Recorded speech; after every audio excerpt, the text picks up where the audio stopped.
Hi everyone! Welcome to the Empath Arc. It's another love reading, timeless and general. Take what resonates lang po. Maybe some part of the reading maka-resonate kayo, some part of it hindi. Iba't ibang mga love stories, love connections, iba't ibang mga energies, iba't ibang mga situations. So take what resonates lang po since this is collective or general reading.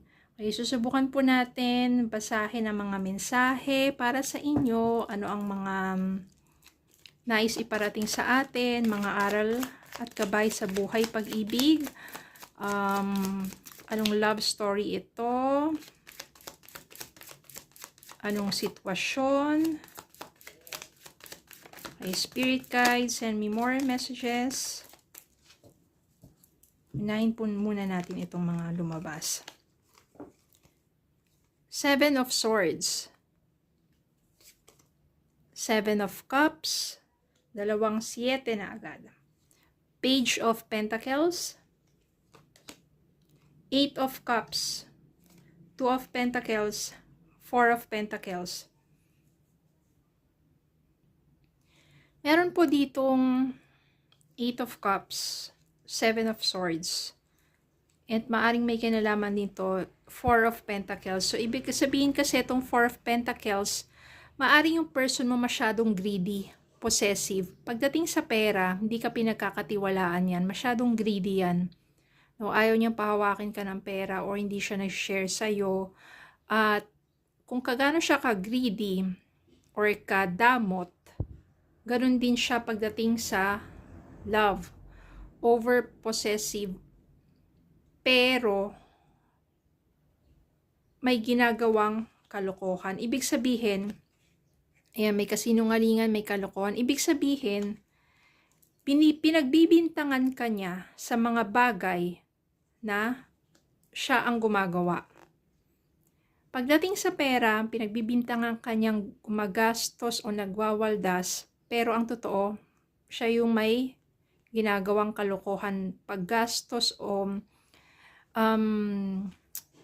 winawaldas na yung pera kung saan or kung kanino. Pagdating sa, sabihin natin, ibang tao, pinagbibintangan ka niya na nangangaliwa o merong iba, pero ang totoo, siya yung may ginagawa na kalokohan. Ganun ka, sabihin natin, ka-toxic yung person na yan. Dumating din yung point, yung 8 of Cups dito ay maaring iniwan ka ng person na to.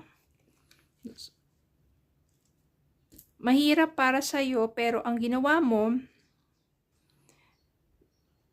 hindi mo masyado natanggap yung sa umpisa kasi masakit, diba? Minahal mo tong taong to eh. Pero then you realize na mas gumagaan yung pakiramdam mo nang nakawala ka na or nawala na sa'yo yung taong yon. 7 of Cups dito means or it signifies that you have many options pagdating sa love. Na parang hindi mo kailangan paikutin yung buhay mo doon sa taong yon. Maraming opportunities na dumarating sa iyo, hindi lang pagdating sa love, kundi sa money. Parang mas gumaan yung pasok ng mga blessings at opportunities para sa iyo nang nawala na tong toxic na taong to. Kasi siguro, habang nagsasama kayo ng toxic na taong to, wala na lang ginawa kundi puro mga negative energies ang pumapasok sa buhay mo, sa iyo. Kasi syempre, puro na lang siguro away, pagdududa, puro pananakit, no? Masasakit na salita. Nang nawala na siya sa buhay mo, you have more opportunities. Minsan, kailangan mong balansehin yung mga opportunities na dumarating sa'yo. Kasi kaliwat kanan ang mga offers, kaliwat kanan ang pinagkakaabalahan mo.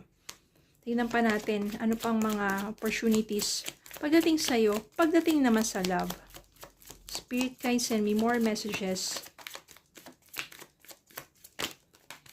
Yan.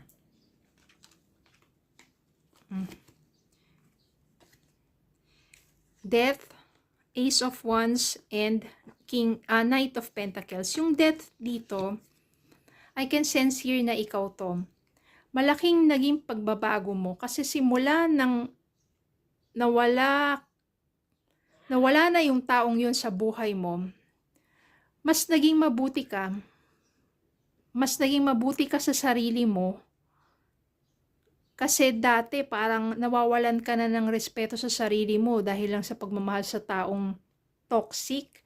'Di ba? Kahit paulit-ulit niyang ginagawa sa iyo yung mga pananakit na yon, yung kalokohan na yon, hinahayaan mo pa rin kasi mabilis mo siyang patawarin, gagawin na naman niya agad. Patatawarin mo na naman, i-accept mo na naman, gagawin na naman niya. So, wala, paulit-ulit ka lang niloloko. So, dito, you transform into someone who has respect sa sarili niya at pagmamahal sa sarili niya. At alam mo na hindi mo na dapat hayaan pa mangyari sa iyo yun. Okay, yung death dito, you become more stronger din. Kasi yung sakit na naranasan mo sa taong yun, it makes you more stronger. Ganon din sa pananampalataya mo. You become more faithful. Ace of Wands dito ibig sabihin, and Knight of Pentacles, merong panibagong person and signifies new romance, new love life.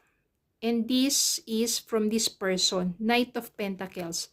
Si Knight of Pentacles, ang nais nito isang stable na relationship.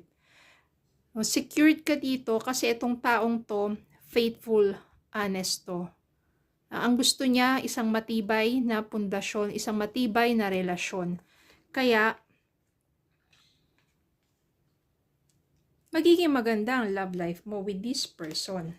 No, bongga na yung mga pagdating sa money, opportunities, dumarating sa iyo, marami. Tapos ganito pa yung klaseng taong darating sa buhay mo. Bottom of the deck, the Fool, ibig sabihin, ready ka na to take the risk. Natanggapin tong taong to.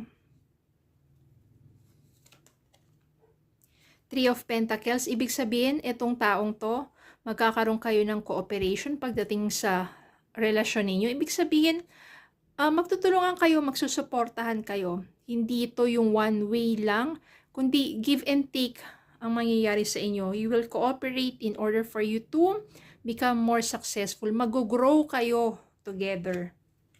Kaya maging maganda ang love life mo with this person. You are secured, alam mo, faithful to, stability, masipag tong taong to, supportive. Yun, yung magiging new romance mo. Okay, this person. Tignan natin ang mga message para sa'yo.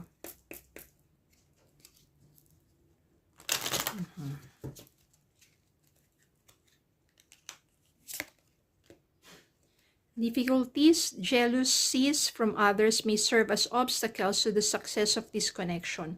Maaring ito yung nakaraan. Difficulties. No, yung sinasabing greedy yung person mo, toxic, no, selos ng selos, pero siya naman talaga yung gumagawa ng kalokohan. Let go of the need to control. Allow the situation to unfold naturally. You don't need to control of the situation, especially pagdating sa love life. No, allow its situation to unfold naturally. Ibig sabihin yan, huwag mo rin i-pressure yung sarili mo sa mga bagay na you cannot control. Darating tong person na to sa buhay mo. Unbreakable love. This person has a genuine love for you. You can overcome any issues that may arise. Ito na to sa bagong person na to, sa new romance na to, sa new love na yan. Unbreakable love. Kasi secured nga kayo eh. Okay, maniwala kayo.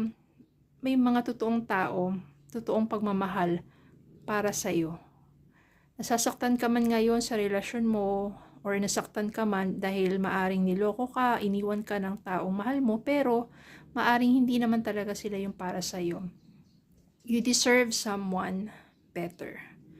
Okay, so yun lang po. Maraming salamat po for watching. Please don't forget to like, share, comment, subscribe, follow me on Facebook and TikTok. Have a good day po and God bless.